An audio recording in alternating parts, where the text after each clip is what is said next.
Assalamualaikum warahmatullahi wabarakatuh.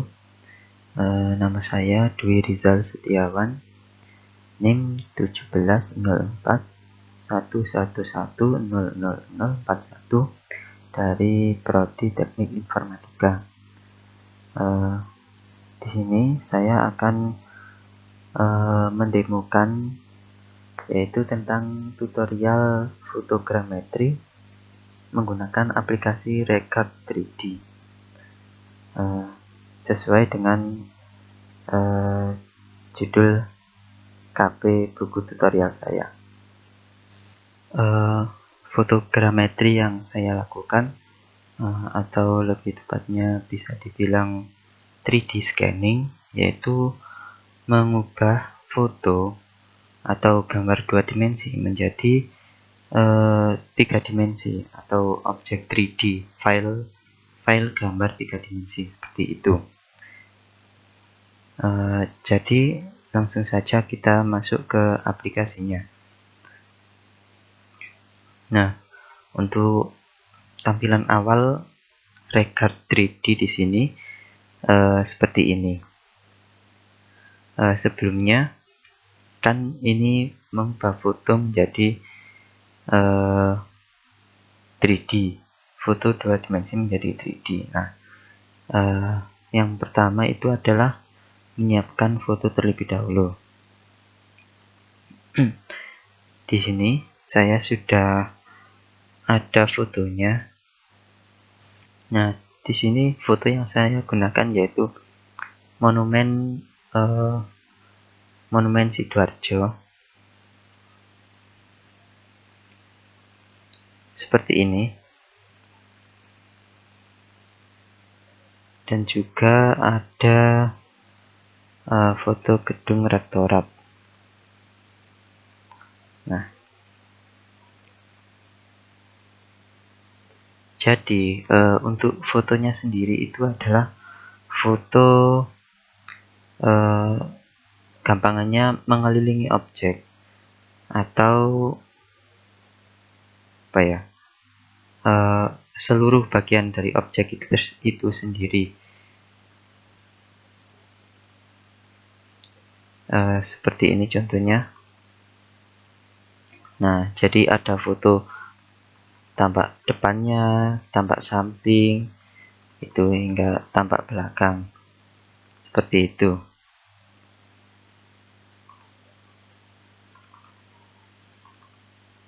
Nah,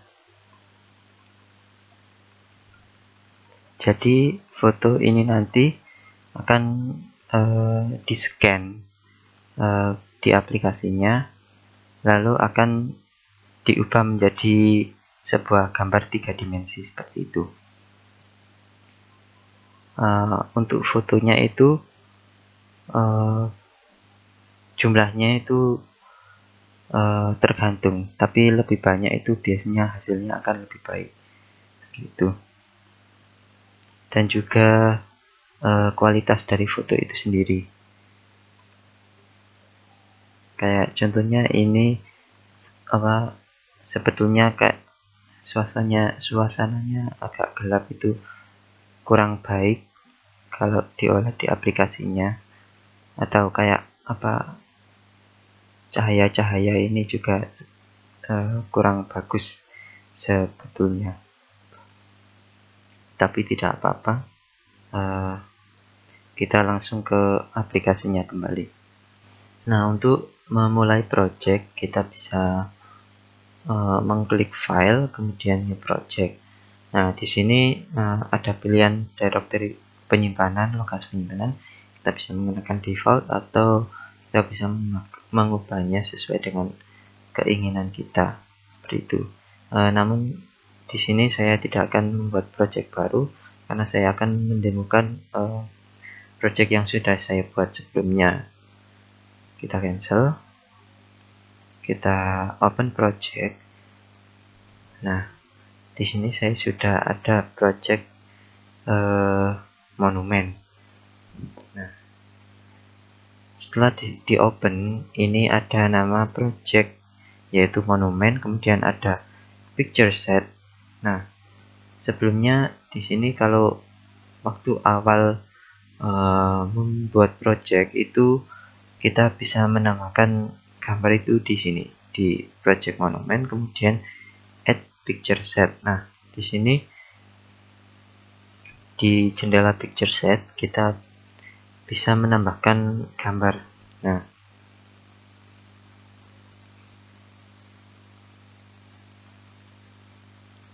kita cari di mana kita menyimpan foto yang sudah kita ambil sebelumnya. Nah, yang pertama yaitu foto monumen. Nah, di sini kita bisa langsung blok semuanya. Kita Ctrl A, kemudian kita open. Nah, di sini kita tunggu sampai semuanya masuk, semua fotonya masuk.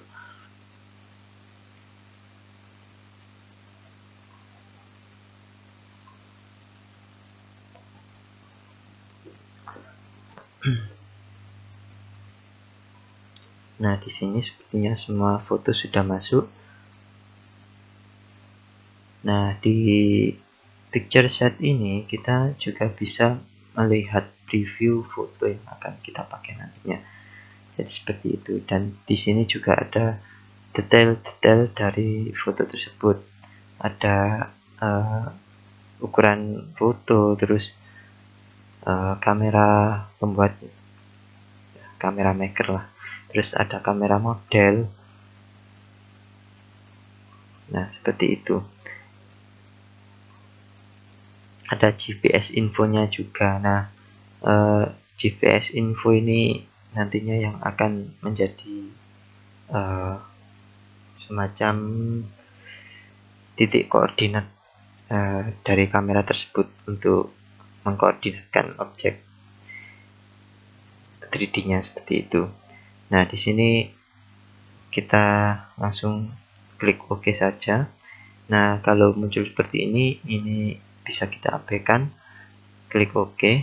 Nah, setelah foto diinputkan, di sini akan muncul sebuah halaman bernama picture set 1. Nah, di sini kita bisa memulai untuk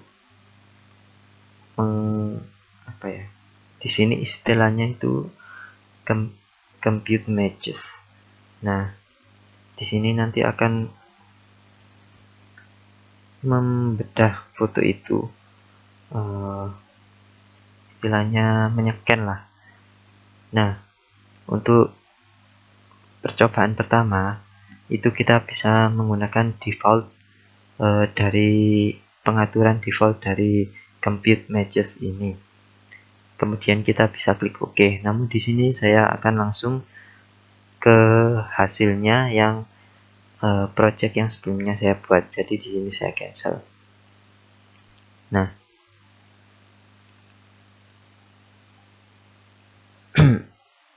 nah di sini kalau seumpama tadi sudah di compute match, nanti akan muncul menu matches.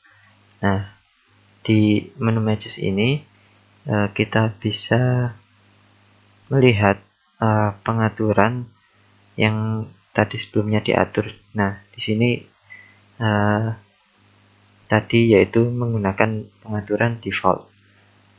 Nah, kenapa saya skip, saya gunakan project yang sudah saya buat, karena proses komputasinya itu terbilang cukup lama. Nah, di sini tertulis itu waktunya sekitar 1 jam. Jadi saya menggunakan project yang sudah selesai ini. Untuk hasilnya itu bisa kita lihat dengan mengklik show matching result. Nah, seperti ini.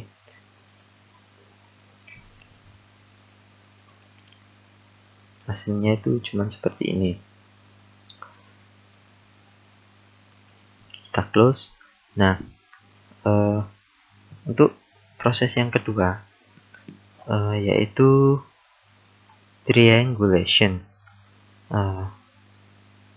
Triangulation ini akan gampangannya itu dari komputasi tadi itu diubah menjadi sebuah titik-titik seperti itu.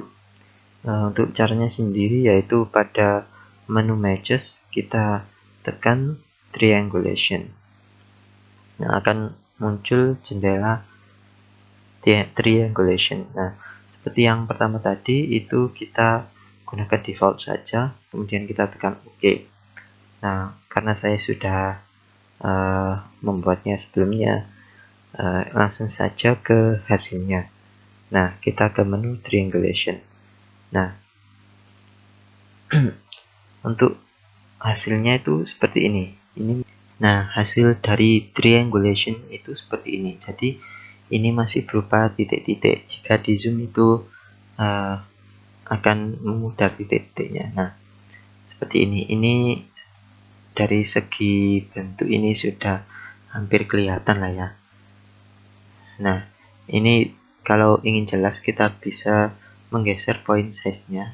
Nah, seperti ini titiknya biar lebih besar. Nah, untuk yang titik-titik hijau ini sendiri itu adalah posisi kameranya. Jadi kita di sini mengambil gambarnya itu dari sini, dari atas sini. Seperti itu.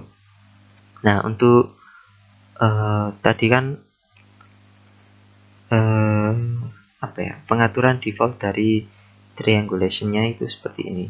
Untuk waktunya sendiri itu di sini cukup singkat, yaitu cuma 1 menit. Kemudian kameranya itu terkalibrasi semua, yaitu 48 dari 48.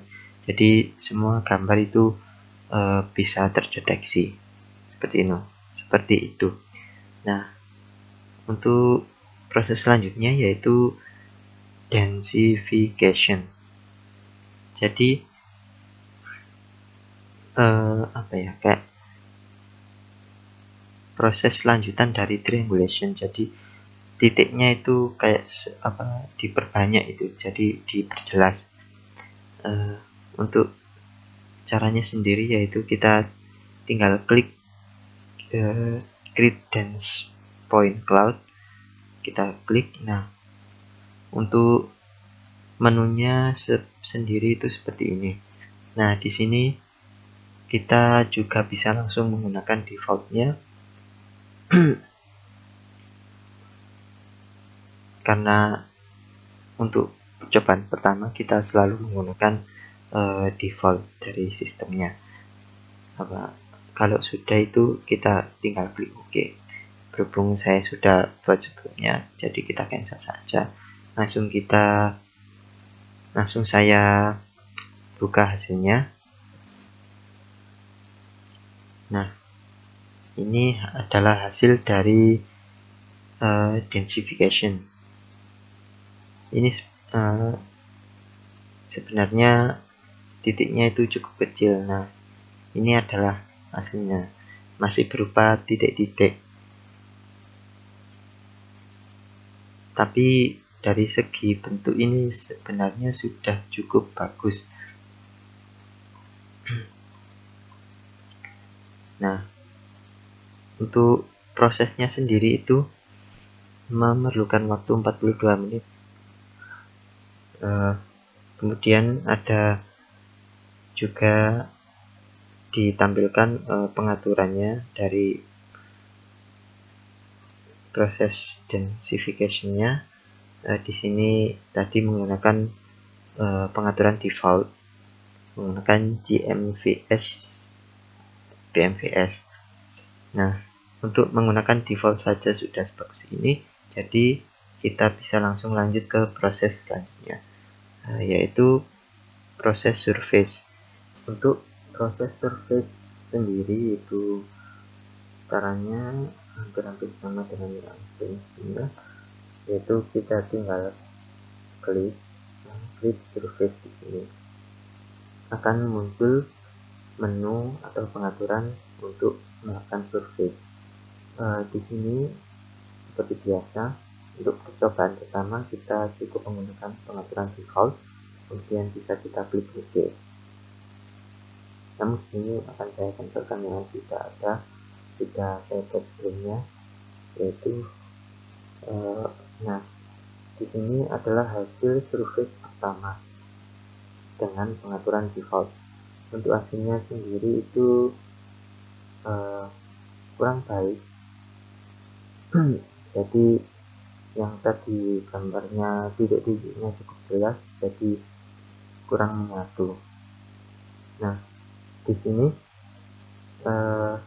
kalau hasilnya kurang bagus, kita bisa mengulang surface yang kedua dengan pengaturan yang berbeda.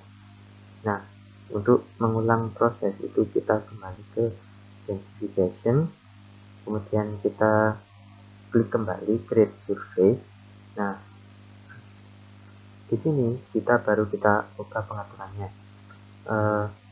Untuk proses yang kedua ini, kalau yang saya buat sebelumnya itu parameternya itu saya naikkan sekitar 50-60%. Jadi depth-nya dari 9 saya naikkan jadi 15, kemudian sampel per node-nya saya naikkan jadi 2,5 seperti itu. Kemudian point width-nya juga saya naikkan jadi 6, trim threshold-nya juga saya naikkan 7,5. Kemudian untuk color vertice-nya ini saya pakai yang color vertice. Kemudian untuk number of neighbor-nya juga saya naikkan 1 angka itu, terus tinggal klik OK. Namun di sini saya sudah ada hasilnya, jadi saya cancel. Langsung kita lihat hasil dari surface kedua. Nah, ini merupakan hasil dari surface kedua. Nah, di sini hasilnya cukup bagus, lebih bagus dari surface pertama, karena pengaturannya, parameternya saya naikkan. Untuk melihatnya itu bisa di sini. Nah, tadi kan depth-nya saya naikkan 15, kemudian sampel node-nya 2,5, point width-nya 6, dan threshold-nya 7,5. Kemudian ada saya pilih tadi adalah color vertice, number of neighbor-nya juga saya naikkan jadi 4. Nah, untuk waktunya sendiri lumayan singkat, yaitu cuma 7 menit. Kalau yang pertama tadi itu hasilnya jelek, namun waktunya juga lebih singkat, yaitu cuma 1 menit. Kalau yang kedua itu hasilnya bagus, tapi memakan waktu lebih lama, karena parameternya juga meningkat, jadi waktu komputasinya juga meningkat. Nah, namun hasilnya itu cukup baik. Nah, bisa dilihat dari sini. Kalau untuk objek sekitarnya seperti pepohonan ini, meskipun hasilnya kurang bagus, tidak masalah, karena yang dibutuhkan adalah objek utamanya, yaitu foto monumennya atau bentuk monumennya sendiri. Nah, dari sini sebenarnya prosesnya sudah selesai, sudah bisa kita export menjadi file 3D. Nah, untuk ekspornya sendiri itu kita tinggal klik export surface di sini, kemudian kita pilih lokasi penyimpanan, dan juga di sini ada namanya, terserah kita, dan juga ada di sini saya selalu menggunakan format .obj. Kemudian bisa kita save.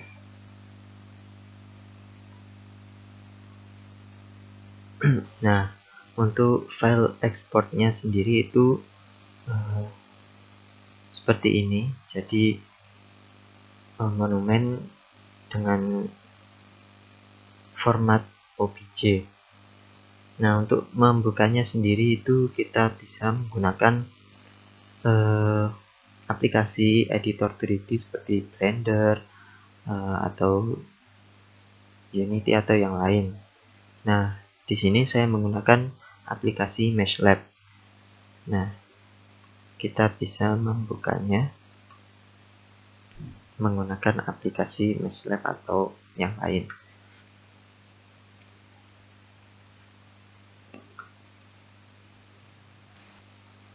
Nah, di sini muncul peringatan warning, itu bisa kita abaikan. Kita klik OK saja. Nah, di sini adalah objek 3D yang sudah kita buat sebelumnya. Nah, di MeshLab ini kita juga bisa mengeditnya seperti menghapus areal sekitar agar kita bisa mengambil objek utamanya saja. Nah, di sini saya sudah ada hasilnya yang lebih bersih, yaitu cuma tinggal objek utamanya saja.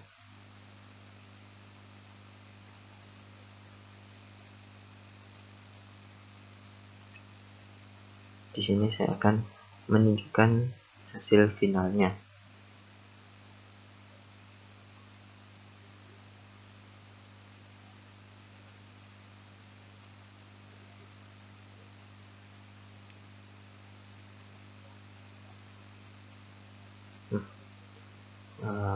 Terjadi kesalahan, kita close saja, kita buka lewat sini saja.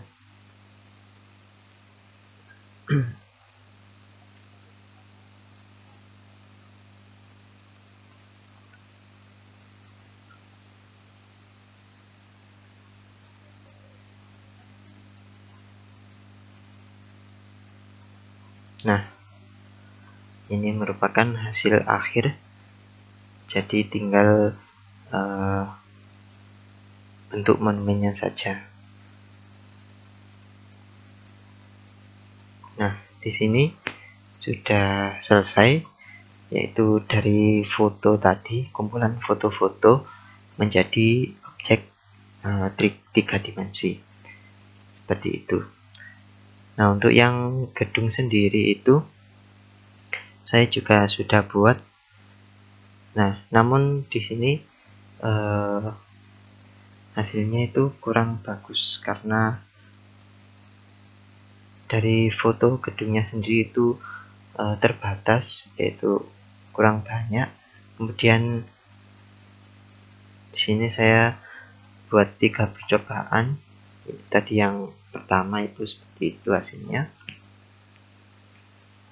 Kemudian ini yang kedua lebih baik, namun di sini ada kekosongan, yaitu memang dari foto gedungnya sendiri itu cuman sampai areal sini. Untuk areal sini tadi saya lihat tidak ada fotonya, jadi tidak terdeteksi, jadi kosong. Kemudian saya juga coba, nah ini yang pakai color vertisinnya seperti ini cukup buruk. Kalau yang kedua ini hasil terbaik menggunakan teks. Di sini untuk bedanya dari yang monumen tadi, di sini saya di densification-nya itu saya menggunakan MVI. Nah, kalau yang monumen tadi saya menggunakan GMVS, BMVS. Nah, bedanya di situ. Kemudian juga pada surface-nya, karena tadi MVI itu bisa memilih 2 menu. Kalau seumpama monumen CMVS, BMVS itu cuman bisa menggunakan yang Poisson surface. Terus bedanya lagi itu yang monumen itu saya menggunakan curve vertex, kemudian yang gedung ini saya menggunakan tekstur. Kalau menggunakan tekstur itu hasilnya seperti ini. Kayak apa ya? Kayak lebih kotak-kotak gitu. Terus waktunya sendiri itu juga sangat lama, di sini 1 jam 45 menit. Ini untuk surface-nya. Sedangkan proses lainnya itu juga lama. Jadi saya di sini cukup membuat 3 percobaan dan hasil terbaik itu ada di surface kedua ini. Untuk cara-cara lainnya itu ya sama seperti yang monumen tadi, jadi seperti itu. Jadi foto itu sangat menentukan hasilnya. Jadi memang foto rektoratnya itu kurang baik menurut saya.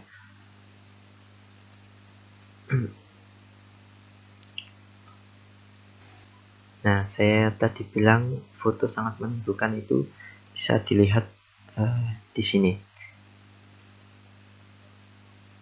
Nah, di sini bisa dilihat itu objek terlihat sangat jelas, dan juga dari segi background itu kayak kontras gitu dengan objek. Jadi antara objek dan background itu mudah dibedakan. Jadi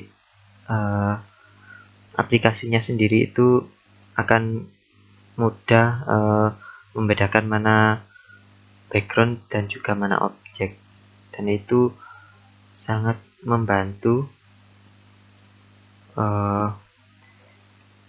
memperbagus hasilnya seperti itu.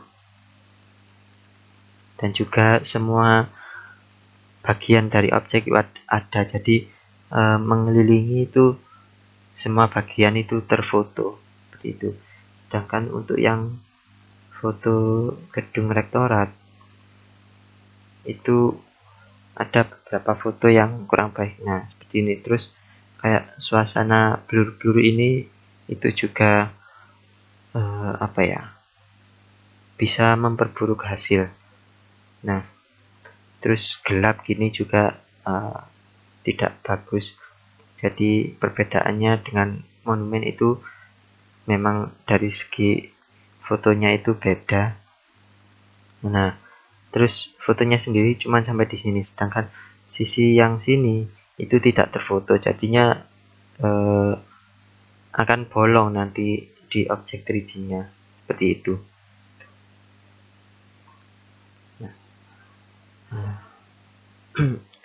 Jadi seperti itu kurang lebihnya itu. Sekian yang bisa saya jelaskan, yang bisa saya demokan untuk tutorial ini. Kurang lebihnya mohon maaf. Wassalamualaikum warahmatullahi wabarakatuh.